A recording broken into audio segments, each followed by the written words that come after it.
Welcome to the 6th episode of Fact Up, produced by the one and only Ora City Action Buffalo. In this episode, we'll be talking about the actual state of our city. Right? Ora City Action Buffalo will talk with two Buffalo residents, one who has always called Buffalo home and one who has made Buffalo their home. We'll talk about Ora experiences and the actual state of Ora City from Ora perspective.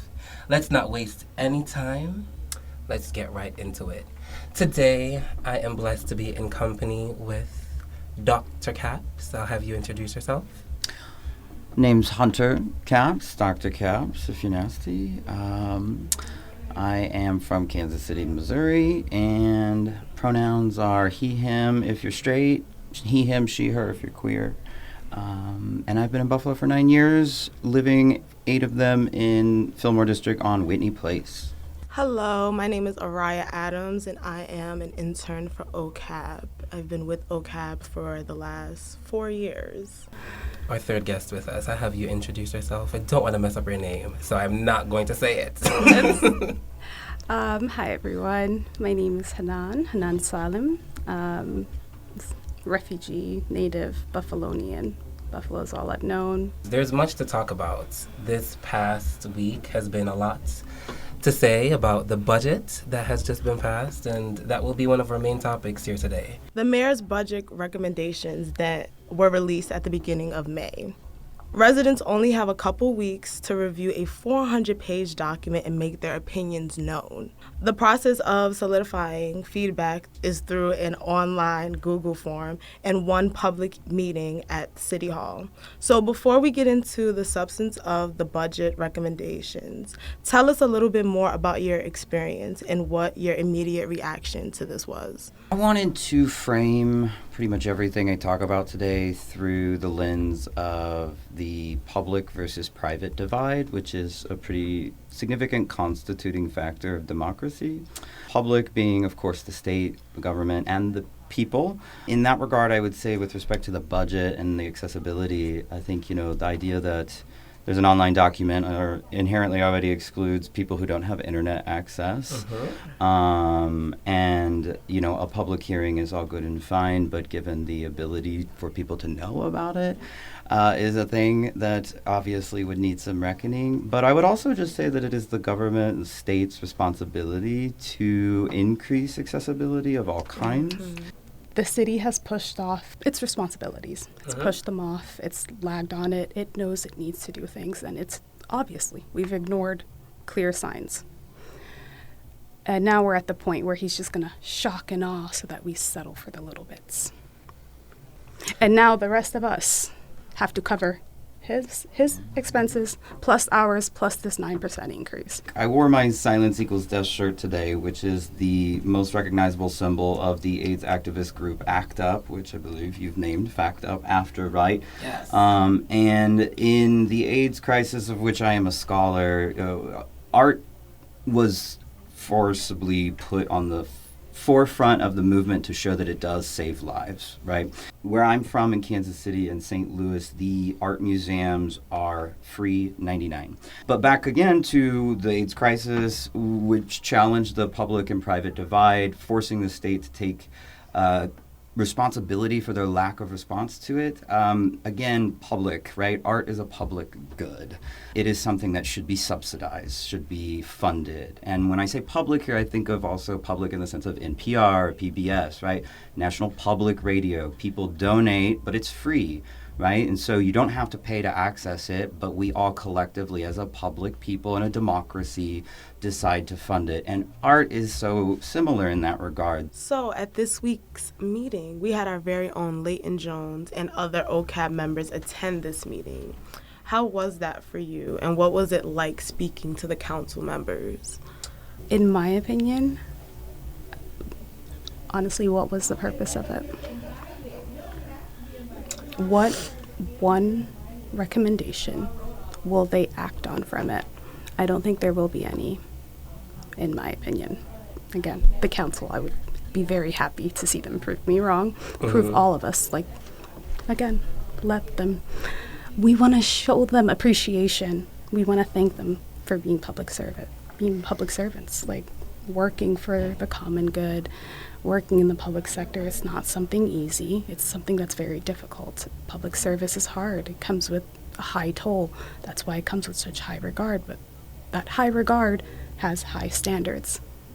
I'm sorry, this episode I really have to talk about all the injustices that we've been experiencing as the actual state of our city. And like the fact that we just went through 514 and I don't see any real change happening on the east side of Buffalo, that's hard.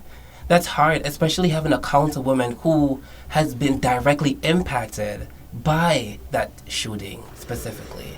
It's hard to call her out and in the same breath show compassion and in the same breath show compassion to our community, right? It's hard to hold our elected officials accountable when we know that these issues, they didn't start today or yesterday. They've been happening for years and we keep going down the same road. You know, I respectfully sort of decline to speak on what should happen on the east side as both a white person and someone who doesn't live on the east side. However, I will say one of the things that I think, to your point, could be applied is that, you know, if it is a known food desert, for example, and 514 happened at the singular, you know, grocery store, I was listening on WBFO recently, specifically their newest post-514 show, What's Next, and they spoke about why isn't Wegmans over there?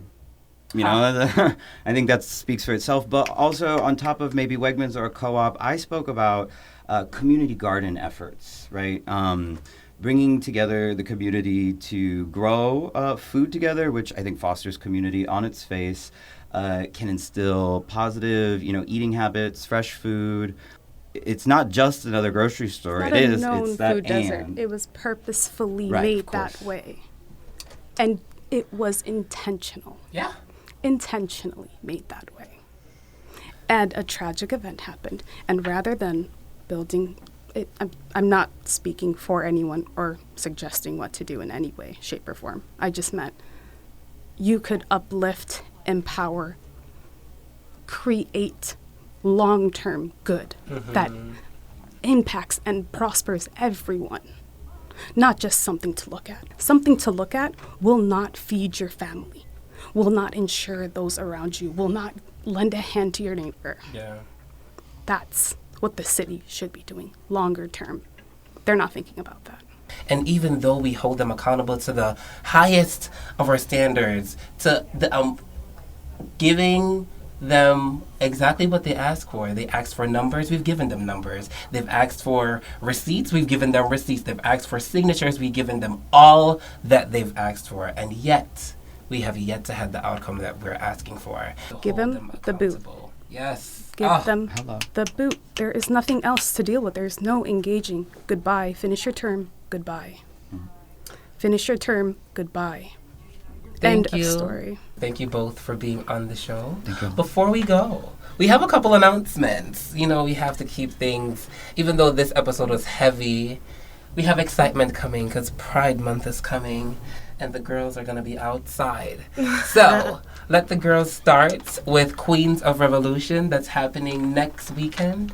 It's OCAB's official drag brunch. It's happening May 25th, Saturday from 11 a.m. to 3 p.m. We have 2 drag queens and 1 drag king performing, and we would love to have you there. It's our biggest fundraiser. We don't run on government money, we run on donations. And so to keep us open, speaking for you, advocating for you, doing what's right for this city, please donate.